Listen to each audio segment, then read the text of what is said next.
Qashqadaryo viloyati Yakkabog' tumani Qayqi qishlog'ida xizmatdamiz. Mana o'zimizda choy qaynatish uchun tajribada sinalgan samovarlardan foydalanilardi. Bu yangicha choy qaynatish texnologiyasi.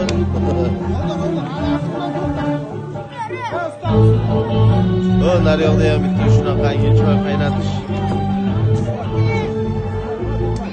Kamaz diskasidan foydalanishgan bu yerda. İşler yuvilyapti. 1 2 3